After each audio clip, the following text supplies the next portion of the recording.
kita masih bincang tentang persaudaraan karena Allah. Saya selalu ingatkanlah jemaah, terutama adik-beradik saya tekan. Saya pesan betul, jangan sampai putus silaturahim. Ya, jangan sampai tak tegur sapa. Kenapa? Ini saya ingatkan betul-betul. Jangan kata saya tak sampaikan. Kalau kita tak tegur sapa adik-beradik lebih dari 3 hari, kan halal cuma 3 hari, lebih dari 3 hari kan haram. Risikonya apa? Efeknya apa? Satu, solat kita Allah tak terima. Itu masalah. Karena ada dalam sebuah hadis dikatakan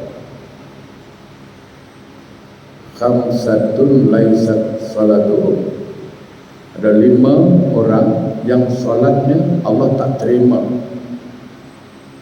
Bukan tak sah, Allah tak terima. Di antaranya itu disebut al-musahinun. Al-musahinun itu apa? Kata sahabat. Maka Nabi jawab, orang yang tidak mau berkata-kata, bercakap-cakap dengan saudaranya lebih dari 3 hari karena ada rasa sakit hati. Kalau tak bercakap, tak sakit hati itu cerita lain. Nah, ini ada sakit hati. Jangan.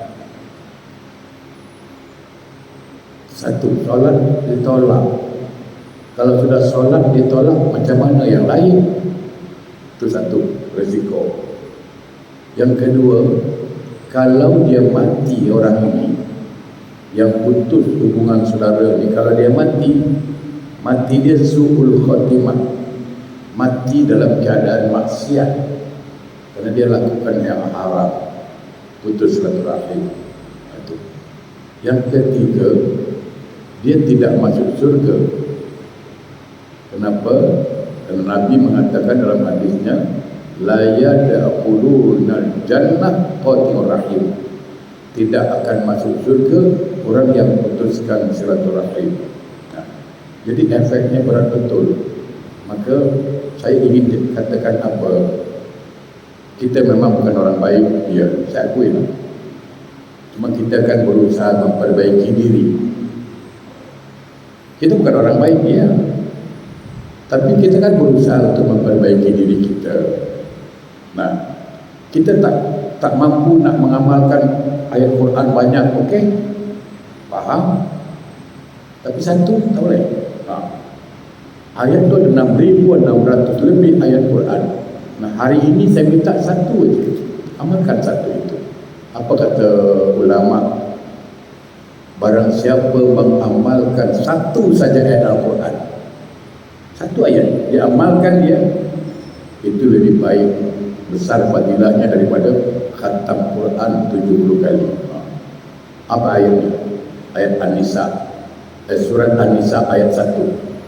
Itu yang kita nak tengok ayat. Apa kata Allah? Ittaqullaha allazi tasaaluna bihi wal arham. Tuh. Ittaqullah, takutlah kepada Allah, takutlah pada Allah, dan jagalah silaturahim. Itu dia. Kita tak mampu nak mengamalkan sekian ribu ayat Quran, satu ini. Apa kata Allah? Takutlah pada Allah. Artinya mengalahlah engkau karena Allah. Itu yang maksudnya. Kau mengalahlah. Aku ni kan memang marah dengan dia, aku ni kan memang sakit hati dengan dia, tapi aku mengalahlah karena Allah. Oh, ini dia, luar biasa ni. Itu dia berarti telah mengamalkan Al-Quran. Dia mengalah karena Allah. Aku memanglah sakit hati, memang pedih, bagaikan ditusuk sembilu lah, macam-macam. Tapi itulah aku nak mengamalkan Al-Quran ayat surah An-Nisa ayat 1. Mudah-mudahan Allah ampunkan aku. Aku ampun, aku tegur dia kan aku ni, akan aku nak masuk surga. Betul, mengalah semua. Aku memang sakit hati, cuma aku nak ibadah aku kena tolak, cuman biarlah mengalah aku. Ini orang yang macam ini luar biasa. Artinya apa? Dia kalahkan semua keegoannya, dia kalahkan semua kehendak syahwatnya. Untuk apa? Demi mengikuti perintah Allah. Ini kalau dia meninggal dunia husnul khotimah. Ya, itu. Jadi sekali lagi kita lembutkan hati kita. Ustaz saya dah tegur dia ustaz, tapi dia tak layan. Itu dia punya pasal lah. Itu dia punya pasal.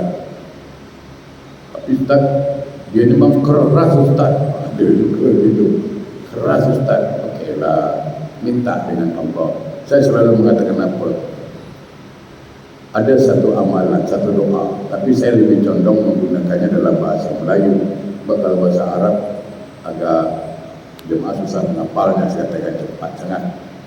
Tapi yang paling penting, kalau kita berhadapan orang yang keras kepala lah, macam-macam lah, ada satu pembuka doa. Kata Nabi, kalau kau buka doa itu pakai Ismul A'zam, itu Allah kabulkan. Apa? Setiap kita nak berdoa, kita mulai dengan Ismul A'zam. Setelah baca Alhamdulillah, kalau tak baca Alhamdulillah kan orang tak sampai juga nanti. Alhamdulillah, salawat Nabi itu pasti. Lalu dibuka, Allahumma ya ahad ya samad lam yalid wa lam yulad wa lam yakul lahu kufuwan ahad. Itu pembuka doa yang bagus sekali. Allahumma ya ahad. Boleh sambung, itu kan surah Al-Ikhlas. Allahumma ya ahad ya samad lam yalid wa lam yulad wa lam yakul lahu kufuwan ahad. Habis itu minta, nak minta. Itu dia buka. Itu apa, kalau ada Indonesia cakap itu ibarat kunci Inggris. Mana-mana dia masuk, apa, Master K lah tu. Master K lah tu. Allahumma ya ahadus samad, atau Allahumma ya ahad ya samad boleh. Lam yalid wa lam yulad wa lam yakul lahu kufuwan ahad. Okey, itu satu. Lalu minta, nah, kalau bahasa Arabnya, Allahumma sakhirli qulubu kama sakharta al-bahra li Musa alaihi salam wa la yamli qulubu kama la hadid alaihi salam. Itu kan agak panjang. Saya gunakan bahasa Melayu. Setelah baca Allahumma ya ahad ya samad lam yalid wa lam yulad wa lam yakul lahu kufuwan ahad. Lalu baca bahasa Melayu, ya Allah, Engkau lembutkanlah hati dia. Sebut nama dia. Engkau lembutkan hati dia, sebut nama dia, sebagaimana telah Engkau lembutkan besi kepada Nabi Daud. Allahumma layyin qulub kama layatal hadid li Daud alaihissalam. Setelah itu baca lagi, ya Allah, Engkau tundukkan hatinya kepada aku, dalam arti positif, bukan ilmu menunduk, kan?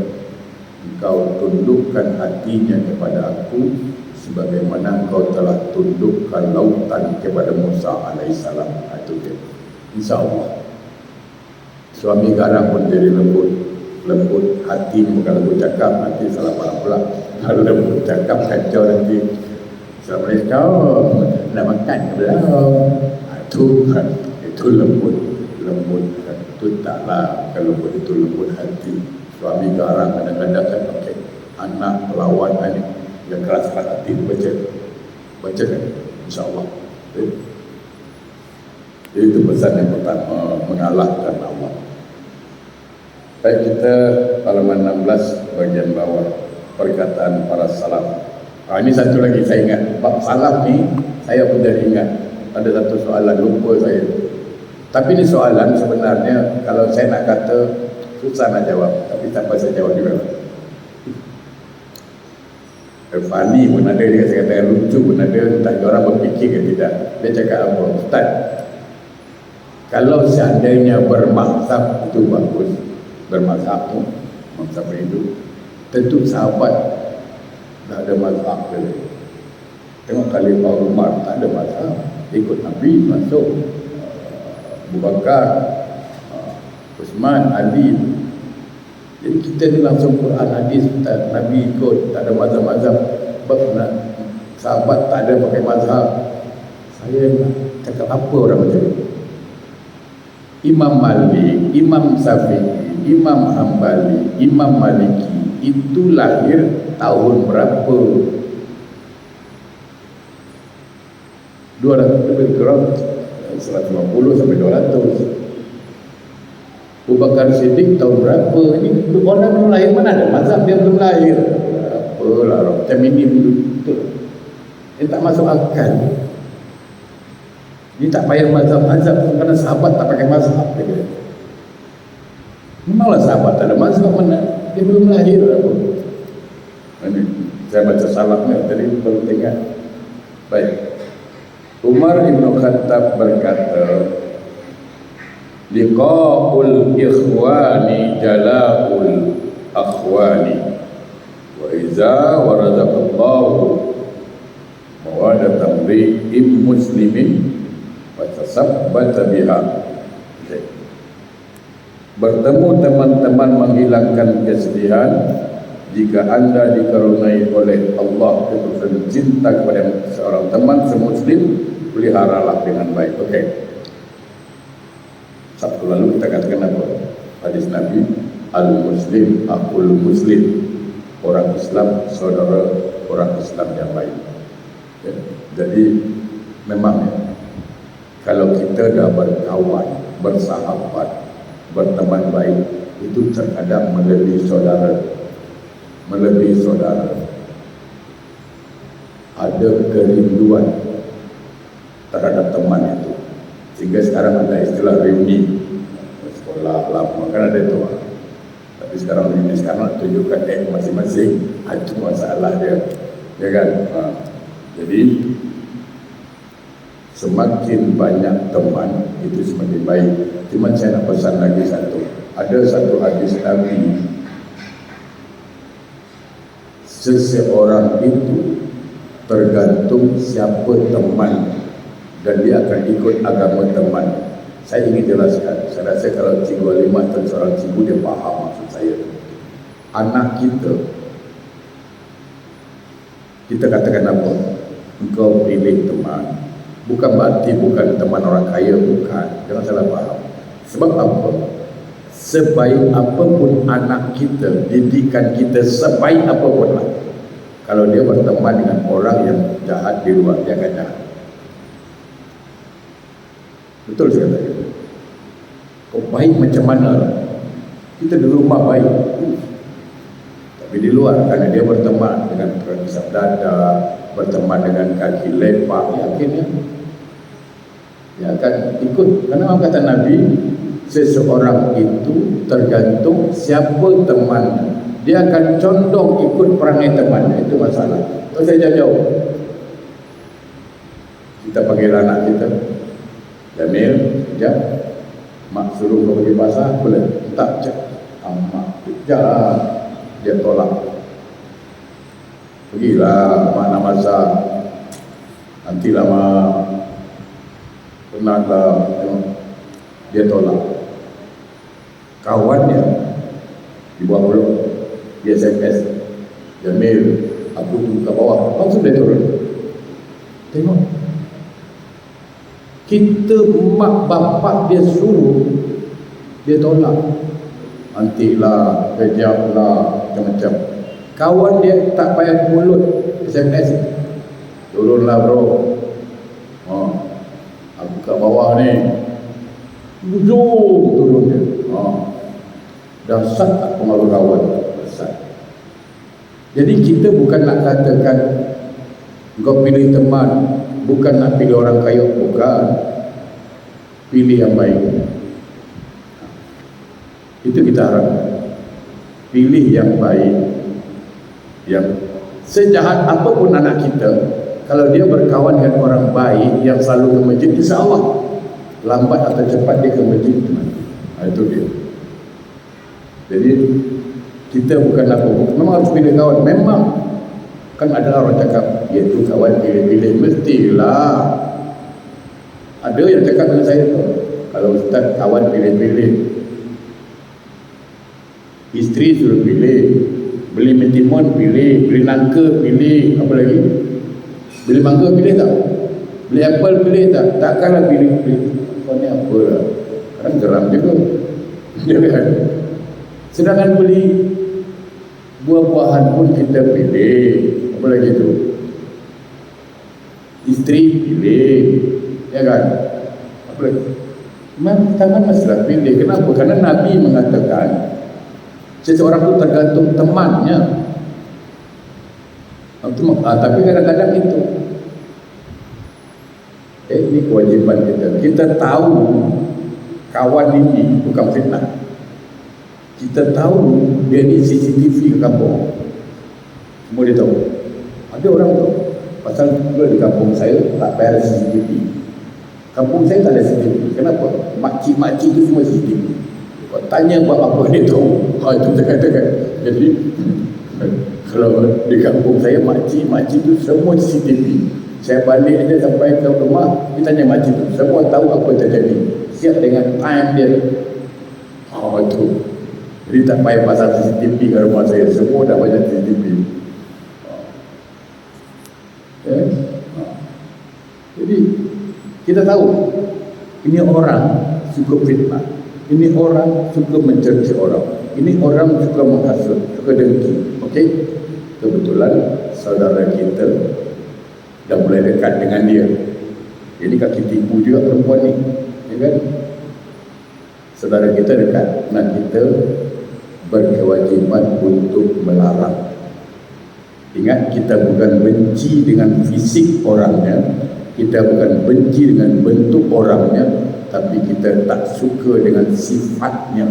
Ingat. Jadi gini, supaya faham, saya tak tegur dia, bukan saya nak putuskan sesuatu, bukan. Saya malas tegur dia. Sebab kalau dia ni yang sebuah kasih kata orang, itu boleh kita hindarkan. Ingat, kita mengelak dari maksiat. Sebab dia ni kalau berbual kan, bagus tempat dia. Yang 5 nanti boleh cerita orang, apa yang aku tak suka. Jadi kita bukan niat putus rahim, kita tak suka terlibat dalam maksiat bersama dia. Itu maksudnya. Nah, jadi tujuan kita mencari sahabat ini apa? Pertama, mencari keridhaan Allah, itu pasti.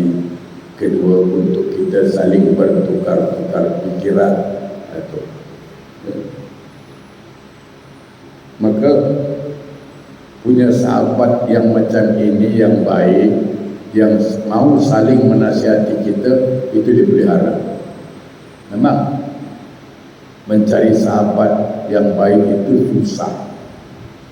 Mana kita tahu baik tak baik? Tengok waktu kita susah, waktu kita dalam keadaan susah, payah, dalam keadaan musibah, mana teman itu? Itu yang betul teman.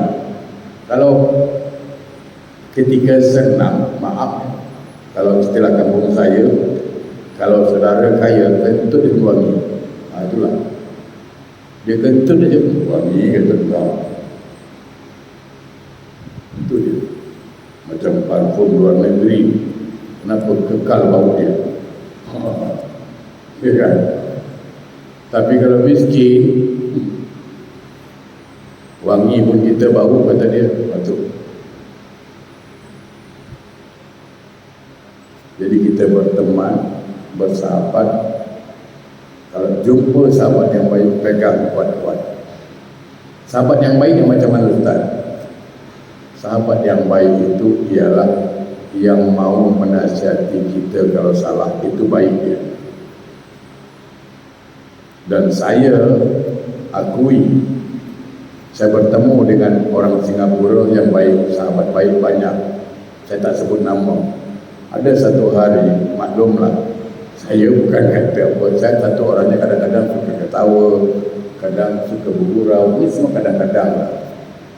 Dan kebetulan yang saya gurau ni mak janda, jadi dia mak saya tak ada niat apa-apa, dan saya pula salah satu yang suruh dia nikah.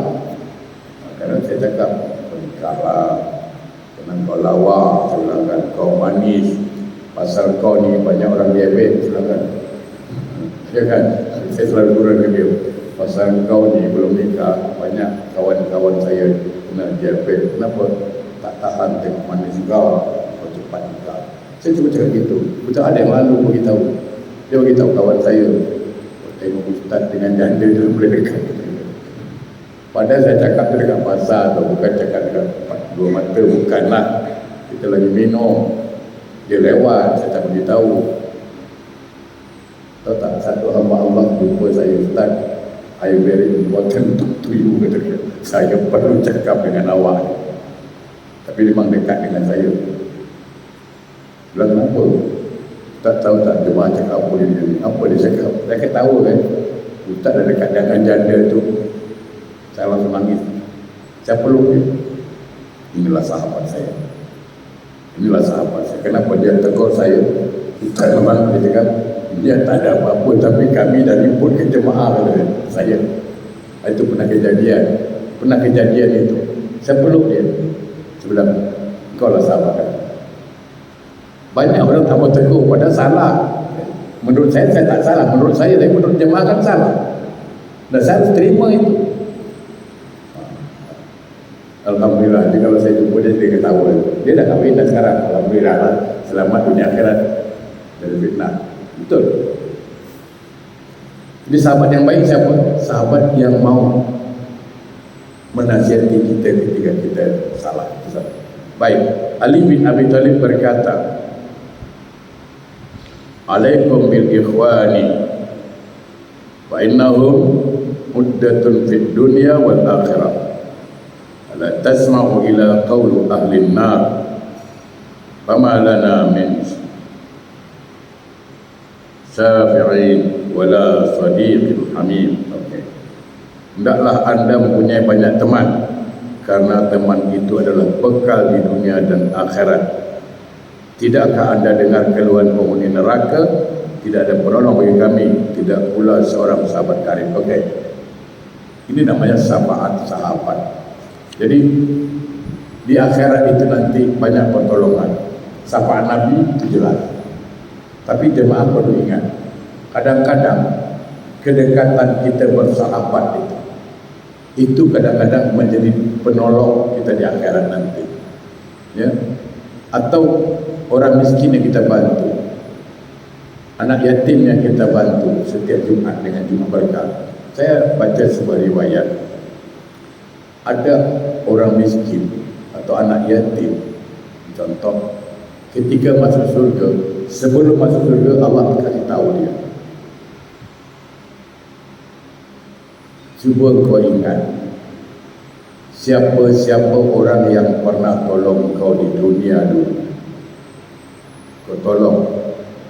Siapa yang pernah tolong kau?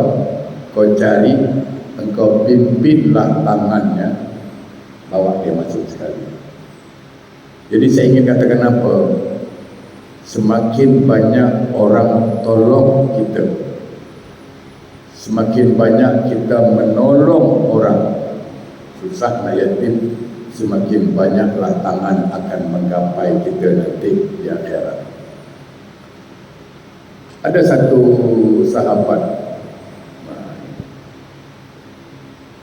berpesan, dan saya juga berpesan hari ini di sini. Kita saling berpesanlah. Apa pesan sahabat itu? Wahai sahabatku, seandainya engkau nanti masuk surga, lalu engkau tidak menemui aku di dalam surga, maka carilah aku, minta kepada Allah supaya aku juga masuk atas pertolongan engkau. Inilah kawan.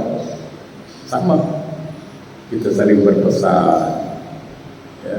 Saya juga pesan hari ini jemaah, seandainya, mohon maaf kalau dia apa sensitif, seandainya jemaah saudaraku masuk ke dalam surga insyaAllah, amin, lalu tidak menemui saya dalam surga, panggil saya dan katakan dengan Allah, minta panggil nama saya saya supaya diajak bersama. Begitu juga saya. Seandainya saya masuk surga, saya tengok jemaah tidak ada, insya-Allah saya akan panggil. Jadilah teman, saling berpesan. Ya, saling berpesan. Semakin banyak teman, semakin bagus sebenarnya.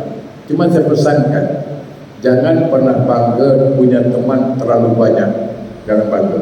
Tapi banggalah kita tidak punya musuh satu pun. Itu dia. Kalau punya teman banyak itu bukan perkara biasa.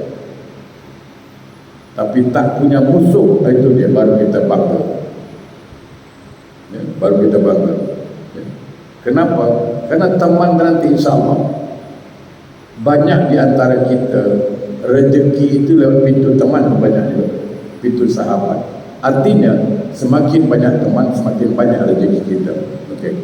Khalid bin Sufyan berkata, orang yang paling lemah adalah orang yang tidak mampu mencari teman, tetapi lebih lemah lagi adalah orang-orang yang menyia-nyiakan teman yang telah dimilikinya. Okey. Maksudnya apa? Orang yang lemah, artinya lemah hatinya, lemah sifatnya. Dia tak dapat nak bezakan mana teman yang baik, mana teman tak baik. Tapi lebih lemah lagi bertemu teman yang baik tapi ditinggalkan, itu dia. Ingat, ini mungkin pengalaman kita semua. Kita berkawan 10 tahun, 20 tahun, habis akrab. Tapi ingat, kalau sudah terjadi selisih paham, biasanya kedengkian itu jadi masalah. Bila sudah muncul sifat dengki, semua kebaikan yang kita lakukan itu dianggap tak pernah baik. Itu penyakit. Betul. Orang kalau ada dengki dengan kita, teman kalau ada dengki dengan kita, apapun baik yang kita buat, dia tak akan pernah anggap itu baik. Percayalah saya katakan. Itu dengki. Nah, bila kita bertemu dengan teman yang baik, kuat, pegang kuat-kuat. Ini sahabat yang baik. Imam Syafi'i berkata, di antara tanda-tanda teman sejati adalah mau menerima cacat temannya, menutupi kekurangannya, dan memaafkan kesalahannya. Man alamati sadiq fi ukhwati akhihi ayyuqbala alalah wa yasudda halalah wa yaghfira zallatah. Di antara tanda-tanda teman sejati adalah mau menerima cacat, maksud di sini aib lah, dan kekurangannya. Mana ada orang tak ada aib? Mana ada orang tak ada kesalahan? Pasti ada. Nah, ketika kita bertemu dengan aib saudara kita, jangan kita ego, kita tutup. Tutup. Kenapa? Tidak ada jaminan untuk kita selamat dari aib dia. Kita kasih buka aib dia, tak tahu kita yang dapat aib yang sama nanti. Hati-hati. Banyak orang yang suka buka aib, orang buka aib, tak tahu dia nanti yang buat. Itu, jangan. Maka Nabi pesan, barang siapa menutup aib saudaranya, Allah akan tutup aib dia. Tapi siapa yang membuka aib saudaranya, Allah akan buka aib dia. Banyak dia suka cerita orang, anak si anu kan, tahu-tahu dah hamil, tahu belum nikah dah hamil, sibuk cerita orang. Tiba-tiba anak dia pula kena macam. Jangan cerita, jangan suka cerita aib orang lain. Jadi teman yang sejati, teman yang baik itu apa? Teman yang mau menutup aib kita, menutup kekurangan kita, dan memaafkan kesalahan kita. Sebaik-baik teman ialah siapa yang menerimamu ketika kamu dalam keadaan kesulitan. Inilah sahabat yang baik. Dia mau menerima kita dalam keadaan susah. Kalau soal senang, kaya, banyak yang baik, banyak yang mau kawan di waktu susah. Saya punya sahabat dah meninggal di Jakarta. Itu kawan susah sama saya. Itu walaupun saya ke Jakarta atau dia ke Batam atau dia ke Singapura, itu pasti cari saya. Kalau dia tak cari saya marah. Sama kalau saya ke Jakarta, kalau saya tak singgah rumah dia, dia marah betul. Kami pernah satu bantal berdua, satu bujang-bujang lah, itu makan sepiring berdua dengan dia.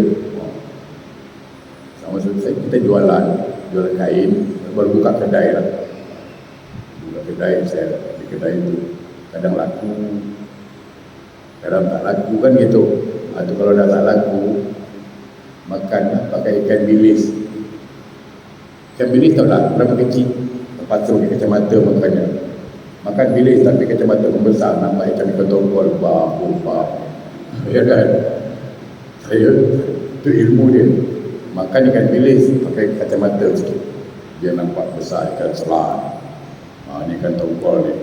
Ya kan? Pasal dia makan bilis tau. Tapi rasa tongkol kalau pakai kacamata besar kita pakai. Itulah nasib.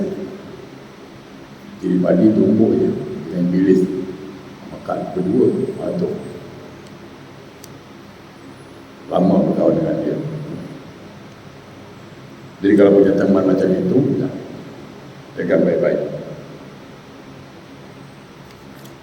Ini Abdurrahman bin Auf, salah seorang sahabat Nabi yang hijrah dari Mekah, ini dahsyat.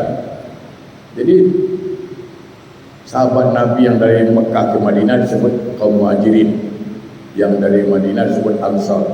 Itu dipersaudarakan oleh Nabi. Dan salah satu di antaranya Abdurrahman bin Auf. Ini orang kaya tau, paling kaya di Mekah. Jadi dia pergi ke Madinah itu memang tak ada buat apa-apa lah, miskin. Tapi memang tangan dia tu memang tangan pedagang. Dia ditampung oleh orang kaya juga. Orang kaya cakap apa? Kita dah bersaudara tau. Aku harta banyak, aku ambil lah. Saking menjaga persaudaraan, isteri dia ada berapa orang itu. Angkau pilih lah mana isteri kau mau. Angkau ambil salah satu. Dalam hati saya, kalau saya hidup zaman itu merdeka betul lah ini orang ni. Sampai suruh pilih bini kawan. Dia tak mungkin sekarang kan. Begitulah persaudaraan itu. Bini aku ada 3-4 orang ni. Kalau kau pilih salah satu ambil lah. Nanti berceraikan.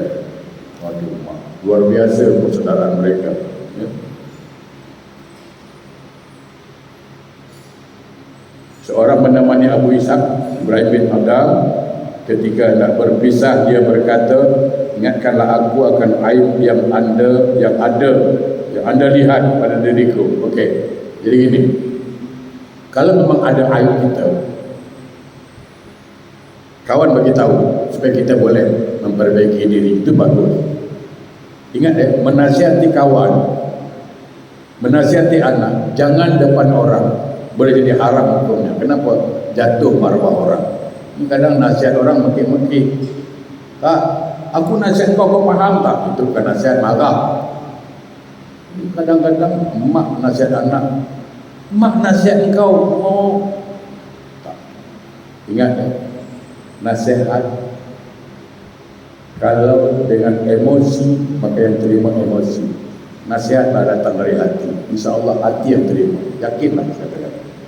Kalau kita nasihat orang, kalau karena dengan emosi, dengan harap dia terima itu nasihat. Ya, saya rata-rata, ya, nanti kita nak buat lagi nanti. Dipanggil mabit. Ya, saya beritahu, cuma saya tahu saya tak boleh hadir, tapi kalau saya kirim rekaman, itu anak-anak malam tidur. Nanti saya cuci otak mereka, saya bagi dia pandang-pandangan, itu 100% menangis semua. Saya suruh peluk mak bapak dia, mak bapak dia hadir. Tapi insyaAllah lah, tapi nak buat selalu sangat tak ada waktu kan. Kenapa? Kita nasihat dari hati. Panggil, nasihat dari hati, pasti hati yang terima. Tapi kalau nasihat marah teman, maka emosi yang terima. Sekali lagi, mari kita jaga persahabatan kita. Kita mengalah karena Allah, bukan karena ego kita tak nak mengalah, insyaAllah. Barangkali itu saja dulu. Sabtu depan kita akan bahas bab baru, itu Itu apa ni? Adab dan adab makan dan minum. Ini dia. InsyaAllah tahun depan. Ada orang tu kadang-kadang makan dia baca doa. Apa doanya? Allahumma barik lana fima razaqtana wa qina azabannar. Dia anggap itu doa makan. Itu doa bila Nabi nampak makan. Dia nak makan, dia nampak makan tu dia baca doa itu. Tapi Nabi makan doanya lain. Ingat, Nabi kalau dah siapkan makanan dia nampak. Itu dia baca lah. Allahumma barik lana fima razaqtana. Tapi ketika menyuap lain doanya tu. Kita bahas lah. Kita dia itu jengkal memberi lana. Ada makcik tu. Dia pulang malam Jumat tu. Pulang dari kuliah. Dia lewat satu kuburan. Ada kuntilanak nampak tu. Dia punya takut. Tak tahu doa nak baca. Langsung baca Allahumma barik lana fima razaqtana wa qina azabannar. Kuntilanak tu langsung lari ya. Lari. Kawan dia tanya kenapa lari. Makcik tu nak makan aku je. Tu dia. Ya.